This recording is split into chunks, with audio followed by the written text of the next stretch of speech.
दोस्तों नमस्कार, स्वागत है आपका डीएस गुरुजी में। और फ्रेंड्स, हम आपके लिए लेकर आए हैं ज्योग्राफी से रिलेटेड कुछ मोस्ट इम्पोर्टेंट क्वेश्चंस जो अक्सर एग्जाम में पूछ लिए जाते हैं। बहुत ज़्यादा इंपॉर्टेंट क्वेश्चन है, हो सकता है इनमें से कोई क्वेश्चन ऐसा हो जो एग्जाम में आ जाए। तो सबसे पहला अपना क्वेश्चन है, सुएज नहर कब बनकर तैयार हुई। तो दोस्तों जो सुएज नहर है, एक बात तो मैं आपको बता दूं, कौन सी नहर किसको किससे जोड़ती है, ये क्वेश्चन RAS प्री के एग्जाम में पूछ लिया गया है। जिसमें एक तो किल नहर थी, एक उसमें सू नहर थी, एक उसमें सुएज नहर थी और एक थी उसमें पनामा नहर। इन चारों नहरों के बारे में वहां पर पूछा गया था कि सुमेलित कीजिए कौन सी नहर किसको किससे जोड़ती है। तो दोस्तों ये जो कुछ नहरें हैं इनको आपको ध्यान रखना होगा। सबसे पहले क्वेश्चन बनता है सुएज नहर से। और दोस्तों सुएज नहर वैसे ही मोस्ट इंपोर्टेंट नहर है, हर एग्जाम में इससे क्वेश्चन पूछा जाता है। तो ये बनकर तैयार हुई थी 1869 में। 1859 में इसका निर्माण कार्य स्टार्ट किया गया और 1869 में ये बनकर तैयार हो गई। ये जो नहर है भूमध्य सागर को लाल सागर से जोड़ती है। और अगर इससे कोई भी स्थान पार किया जाए भूमध्य सागर से लाल सागर के बीच का, तो उसमें 18 घंटे का समय अब लोगों का बचता है। इससे पहले 36 घंटे लगते थे, बट अब मात्र 18 घंटे लगते हैं और 18 घंटे का समय बचता है। इसके बाद आता है अगला क्वेश्चन, निम्नलिखित में से किस एक की सीमा कैस्पियन सागर से नहीं लगी है। तो वो है आर्मेनिया, जिसकी सीमा कैस्पियन सागर से नहीं लगी है। इसके बाद है, कौन सी नहर बाल्टिक सागर को उत्तरी सागर से मिलाती है। तो दोस्तों जो नहर बाल्टिक सागर को उत्तरी सागर से मिलाती है वो नहर है किल नहर। ये जो स्थित है दोस्तों, ये नहर जर्मनी में स्थित है, किल नहर है ये, और ये बाल्टिक सागर को उत्तरी सागर से मिलाती है। इसके बाद है, विश्व का सबसे ऊंचा जलप्रपात किस देश में स्थित है। तो दोस्तों सबसे पहले तो विश्व का सबसे ऊंचा जलप्रपात कौन सा है। तो दोस्तों विश्व का सबसे ऊंचा जलप्रपात है एंजिल जलप्रपात। और दोस्तों ये जो स्थित है, ये स्थित है वेनेजुएला में और इसकी जो लंबाई है वो है 979 किलोमीटर्स। इसके बाद आता है अपना अगला क्वेश्चन, विश्व की सबसे बड़ी खारे पानी की झील।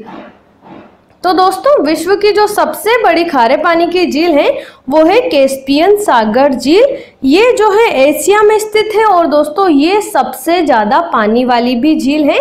इसके बाद है अपना अगला क्वेश्चन, पृथ्वी पर सबसे गहरा स्थल है। तो दोस्तों पृथ्वी पर जो सबसे गहरा स्थल है वो है मृत सागर, जो 400 मीटर गहरा है। और ये जो है इसे सबसे निचली खारे पानी की झील भी कहा जाता है। तो इसके बारे में ये सारी जानकारी आपको ध्यान रखनी है।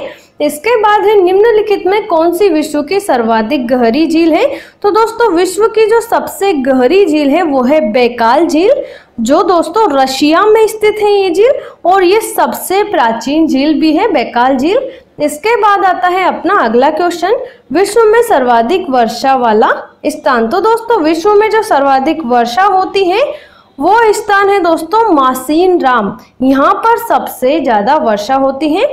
इसके बाद आता है अपना अगला क्वेश्चन, चक्रवात की आकृति इनमें से किस प्रकार की होती है। तो दोस्तों जो चक्रवात की आकृति होती है वो होती है अंडाकार। आपने भी देखा होगा और आपको भी इसके बारे में जानकारी होगी, इस तरह की आकृति चक्रवात की होती है। इसके बाद है, वायुमंडल का कौन सा भाग रसायन मंडल का एक भाग है। तो दोस्तों वायुमंडल का वो भाग जो रसायन मंडल का एक भाग है, तो दोस्तों वो है वायुमंडल का वो भाग जो रसायन मंडल का एक भाग है वो है ओजोन मंडल। और दोस्तों ओजोन मंडल समताप मंडल के मध्य में ही पाया जाता है। क्यों पाया जाता है दोस्तों, ओजोन मंडल को समताप मंडल भी कहा जाता है, या यूं कहे समताप मंडल को ओजोन मंडल कहा जाता है, क्योंकि इसमें 30 से 60 किलोमीटर तक दोस्तों ओजोन गैस पाई जाती है। इसके कारण इसे ओजोन मंडल कहा जाता है। इसके बाद है नेक्स्ट क्वेश्चन, दीर्घ रेडियो तरंगे पृथ्वी की किस सतह में परावर्तित होती है। तो दोस्तों ये परावर्तित होती है आयन मंडल में, जो 80 से 500 किलोमीटर तक वायुमंडल में स्थित है। इसके बाद है, विषुवीय ज्वालामुखी किस देश में स्थित है। तो दोस्तों ये जो विषुवीय ज्वालामुखी स्थित है ये इटली में स्थित है, और ये जो है नेपल्स की खाड़ी में स्थित है, इटली में भी।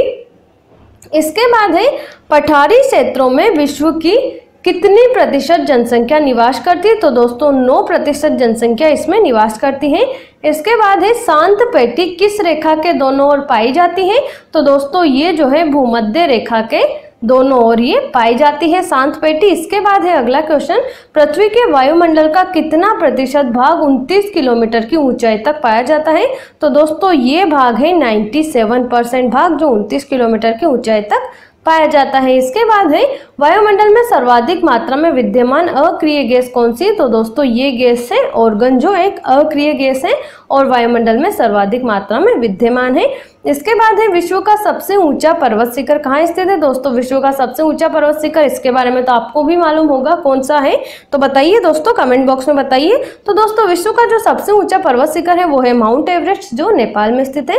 तो इसके बाद है भूपृष्ठ का कितना प्रतिशत भाग अवसादी सेलों से ढका है? तो दोस्तों भूपृष्ठ का 75% भाग ऐसा है जो अवसादी सेलों से ढका हुआ है, जिसमें फॉसिल्स भी पाए जाते हैं। इसके बाद है नेक्स्ट क्वेश्चन, एक देशांतर को पार करने में दो स्थानों के स्थानीय समय के बीच क्या अंतर होता है? तो दोस्तों उसमें जो अंतर आता है वो होता है 4 मिनट का समय इसमें लगता है एक देशांतर को पार करने में। इसके बाद है अगला क्वेश्चन, निम्नलिखित नगरों में से कौन सा एक भूमध्य रेखा के सर्वाधिक निकट है? तो दोस्तों इन नगरों में से सिंगापुर ऐसा नगर है जो भूमध्य रेखा के सर्वाधिक निकट है। तो दोस्तों आज के इस ज्योग्राफी के इंपॉर्टेंट क्वेश्चंस की सीरीज में इतना ही। बाकी जानकारी के लिए आप DS गुरुजी के साथ जुड़े रहें। और फ्रेंड्स अगर आपको वीडियो अच्छा लगा हो तो इसको लाइक करना, इस पर कमेंट करना और शेयर करना। Thank you so much friends, thanks for watching.